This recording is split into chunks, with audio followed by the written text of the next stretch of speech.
Bienvenue à tous dans ce quatrième épisode de la construction du Batarfir. Dans l'épisode précédent, on vous parlait de la construction de l'étrave et de l'étambot, deux pièces qu'on a vraiment galéré à fabriquer. Dans cet épisode, on vous propose de s'intéresser à d'autres pièces structurelles du bateau, les couples.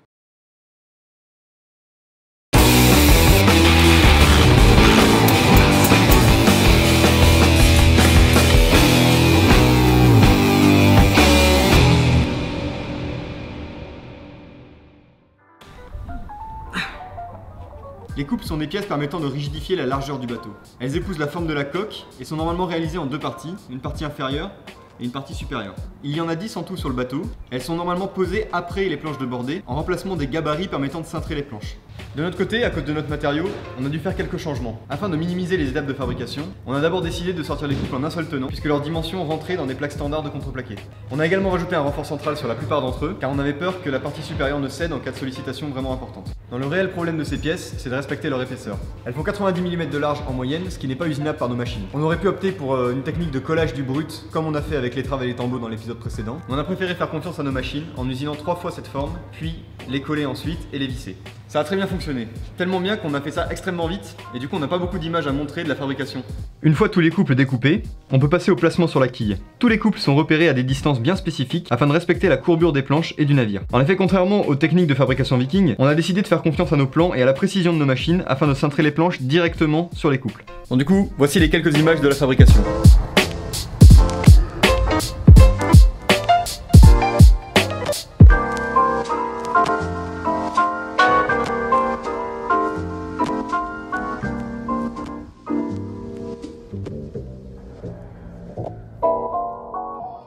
En parallèle de cette tâche, on s'est attaqué à trouver le mât, ce qui implique de partir en forêt faire du repérage, prendre la tronçonneuse et la bâtard mobile et aller abattre l'arbre. Il nous fallait un tronc de 7,60 m de haut avec un diamètre moyen d'environ 12 cm.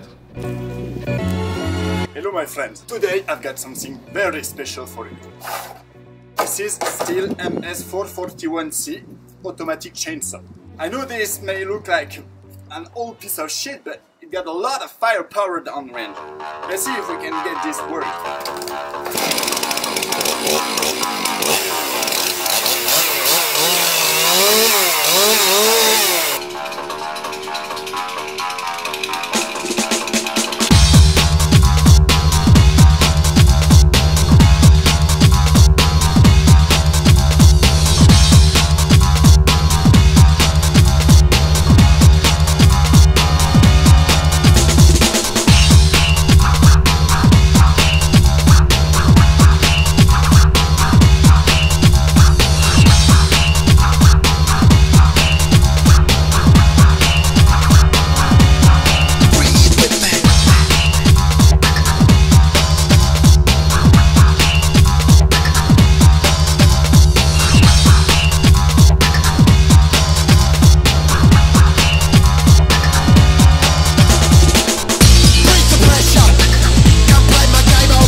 Et voilà, c'est fini pour le quatrième épisode de la fabrication du Batarfir. On espère que vous avez aimé cette vidéo. Dans le prochain épisode, on parlera de l'alignement de toutes les pièces qu'on a précédemment construites, puis on abordera la préparation de la pose des planches de bordée. Et n'oubliez pas, likez et partagez ici, mais aussi sur Facebook et Instagram. Tchou.